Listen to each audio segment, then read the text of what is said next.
اللہ الرحمن الرحیم۔ السلام علیکم دوستو، آج ہم آپ کے ساتھ اسلام کے 5ویں رکن حج کے بارے میں کچھ معلومات شیئر کرتا ہوں، جو اللہ تبارک و تعالیٰ نے ارشاد فرمایا ہے کہ وَأَتِمُّوا الْحَجَّ وَالْعُمْرَةَ لِلَّهِ، اللہ کے لیے حج و عمرہ پورا کر لو۔ اور حضرت ابراہیم علیہ السلام حج کے لیے بلانا، یہ ایک واقعہ ہے کہ سیدنا ابراہیم علیہ السلام بیت اللہ شریف کی تعمیر سے فارغ ہوئی تو عرض کیا، مولا ہم نے تو بیت اللہ شریف تعمیر کیا۔ اللہ جل جلالہ نے ارشاد فرمایا، لوگوں میں حج بیت اللہ کا اعلان کر دو، یعنی لوگوں میں ہمارے حج بیت اللہ شریف کا حج کرنے کا اعلان کر دو۔ ابراہیم علیہ السلام نے عرض کی کہ ہمارا آواز ان تک کیسا پہنچے گا؟ اللہ تبارک و تعالیٰ نے ارشاد فرمایا، آواز کرنا تمہارا کام ہے اور پہنچنا ہمارا کام ہے۔ حضرت ابراہیم علیہ السلام نے اعلان فرمایا تو زمین اور آسمان میں ہر چیز نے سنا۔ ہر شخص چاہے وہ پیدا ہو چکا تھا یا اب عالم ارواح میں تھا، اس نے آواز کو سنا۔ ہر شخص نے حضرت ابراہیم علیہ السلام کے اعلان پر ایک بار لبیک کہا۔ او لبیک، وہ ایک حج کرے گا جس نے 2 بار لبیک کہا، وہ 2 حج کرے گا، اور جس نے سے زیادہ جتنے بار کہا وہ اتنا ہی حج کرے گا۔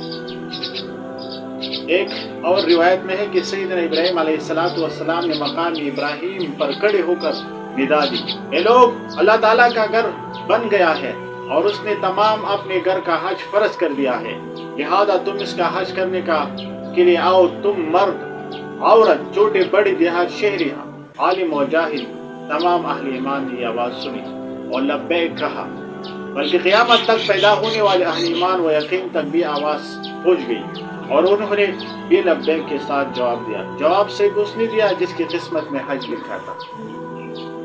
حج یعنی لبیک اس لوگوں نے جواب دیا جس کے قسمت میں حج کرنا ہے۔ کعبۃ اللہ کی تعمیر کی تفصیل کچھ یوں ہے کہ سیدنا ابراہیم علیہ السلام نے بیت اللہ شریف کو تعمیر فرمایا۔ حضرت ابراہیم علیہ السلام نے حج بیت اللہ شریف کی دعوت دی۔ سید ابراہیم علیہ السلام نے طواف خانہ کعبہ کیا۔ اللہ تبارک و تعالیٰ نے حج کرنے والوں کو بے شمار سعادتیں عطا کی۔ ان میں سے کچھ یوں ہے کہ حضرت ابی ہریرہ رضی اللہ تعالیٰ عنہ سے روایت ہے کہ سیدنا نبی اکرم صلی اللہ علیہ وسلم نے ارشاد فرمایا، جو شخص اللہ تعالیٰ کے لیے حج کرے، اس طرح کی اس حج میں نہ رفث ہو یعنی فحش بات ہو، نہ فسق ہو، وہ حج ایسا لوٹتا ہے جیسا اس دن تک جس دن وہ ماں کی پیٹ سے پیدا ہوا تھا۔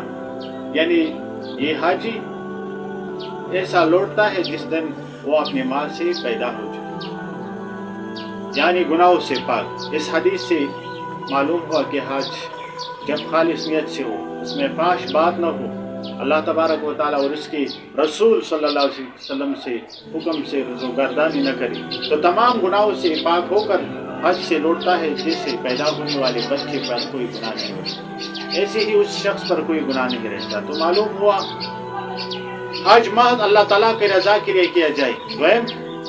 دوسرا، حج میں شہرت اور دکھاوا مقصود نہ ہو۔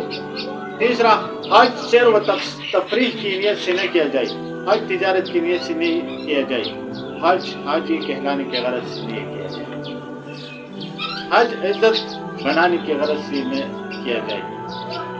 اور سید عمر فاروق رضی اللہ عنہ ایک دفعہ صفا اور مروہ پر جلوہ افروز تھے کہ ایک جماعت آئی، اپنے اونٹوں سے اتری اور بیت اللہ شریف کا طواف کیا اور پھر صفا اور مروہ کی سعی کی۔ سیدنا عمر فاروق رضی اللہ عنہ مبارک نے ارشاد فرمایا، تم کون لوگ ہو؟ انہوں نے بتایا، عراق سے آیا ہوں۔ آپ نے پوچھا، یہاں کیسا آنا ہو؟ انہوں نے عرض کی حج کی نیت سے۔ آپ نے فرمایا، اور کوئی غرض تو نہیں، مثلا تجارت یا قرض کے اصول یا کوئی اور کام؟ انہوں نے عرض کی، سوا حج کی کوئی دوسری غرض نہیں۔ آپ نے فرمایا، از سر نو اعمال کرو، یعنی سابقہ تمام گناہ معاف ہو چکے ہیں۔ حج میں بےہودہ بات کرنا منع ہے۔ حج میں بیوی کے سامنے اظہار محبت کرنا رفث ہے۔ حج میں بیوی کو آنکھ سے اشارہ کرنا رفث ہے۔ حج میں بیوی کے شوہر پر ابھرنے رفث ہے۔ حج میں شریعت کے حکم عدولی کرنا منع ہے اور حج میں صرف اور صرف نیت حج کرنا ضروری ہے۔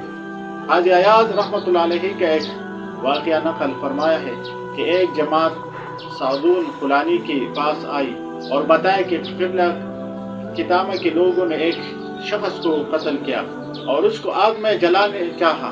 رات بھر آگ جلاتے رہی مگر آگ نے اس پر ذرا برابر اثر نہیں کیا اور اس کے بدن ویسے ہی سفید رہا۔ فرمایا شاید اس نے شہید نے 3 حج کی ہو۔ لوگوں نے کہا جی ہاں اس نے 3 حج کی۔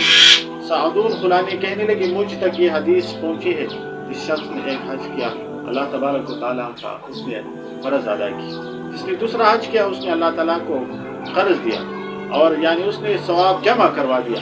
جس نے 3 حج کی اللہ تبارک و تعالیٰ اس کا کال و بال پر آگ حرام ہے کہ ہمارے اور آپ پر زیارت بیت اللہ شریف